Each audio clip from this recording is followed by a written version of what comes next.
Hi. இந்த வீடியோவில் தமிழ் சமுதாய வரலாறு அதில் சேரர்களை பற்றி பார்ப்போம். சேரர்கள் தான் முதற் காலத்தில் சங்க காலத்தில் ஃபஸ்ட்டு தோன்றியவங்க. ஆக்சுவலி 4 பேர் வருவாங்கள்ல, சேரர், சோழர், பாண்டியர், பல்லவர்கள்ன்ட்டு. அதில் இந்த சேரர், சோழர், பாண்டியர்கள் முற்காலத்தில் உள்ளவங்க. பல்லவர்கள் இடைக்காலத்தில் வந்தவங்க தான். நம்ம ஆதிகால மனிதர்கள்லாம் காட்டில் இருந்து அதுக்கப்புறம் ஆறுகளில் தான் தஞ்சம் அடைஞ்சாங்க. ஏன்னா ஆறுகளில் இருந்து தான் நீர்ப்பாசனத்துக்கும் அவங்களுக்கு தேவையான தண்ணிக்கும் யூஸ்ஃபுல்லாக இடம் வசதியாக இருக்குன்ட்டு அங்கே தான் இது பண்ணாங்க. ஸோ சேரர்கள் எங்கே தோன்றுனாங்கன்னா பொய்கை ஆற்றில், சோழர்கள் காவேரி ஆற்றில், பாண்டியர்கள் வைகை ஆற்றில், பல்லவர்கள் பாலாறில். அதில் சேரர்களை பற்றி இந்த வீடியோவில் பார்க்கலாம்.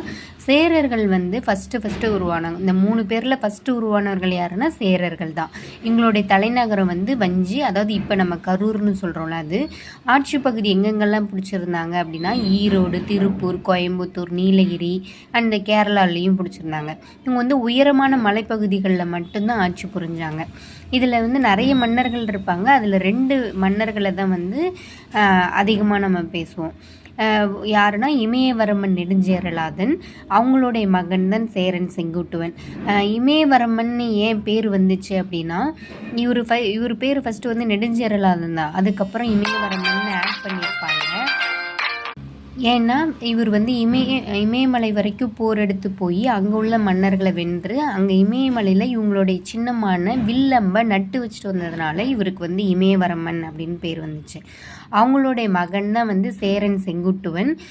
இவர் பத்தினி தெய்வ வழிபாடு முறையை அறிமுகப்படுத்தியவர். இவர் கண்ணகிக்கு ஒரு சிலை வச்சுருப்பார். கனக விஜயரை தோற்கடித்து கண்ணகிக்கு சிலை வச்சுருப்பார். இவருடைய தம்பி தான் சேரன் செங்குட்டுவனுடைய தம்பி தான் இளங்கோவடிகள். இவர் சிலப்பதிகாரம், அது நம்ம எல்லாருக்கும் தெரியும். சேரர்களை பற்றி முழுமையாக தெரிஞ்சுக்கணும் அப்படின்னா பதிற்று பத்துங்கிற நூலில் தான் ஃபுல் அண்ட் ஃபுல் சேரர்கள் மன்னர்களை பற்றி மட்டும்தான் சொல்லியிருப்பாங்க. வேறு எந்த மன்னரை பற்றியும் சொல்லியிருக்க மாட்டாங்க. முன்னாடியே பார்த்த மாதிரி இவங்களுடைய ஆறு பொய்கை ஆறு, துறைமுகம் தொண்டி, முசிறி ரெண்டுமே சொல்கிறாங்க. தலைநகரம் வஞ்சி, அதாவது கரூர், கொடி வில்லம்பு. தேங்க்யூ. இந்த மாதிரி மோர் வீடியோஸ் பார்க்கணுன்னா என்னோடய சேனலை like and subscribe and then பிடிச்சிருந்தா உங்கள் ஃப்ரெண்ட்ஸ்க்கு ஷேர் பண்ணுங்கள். தேங்க்யூ.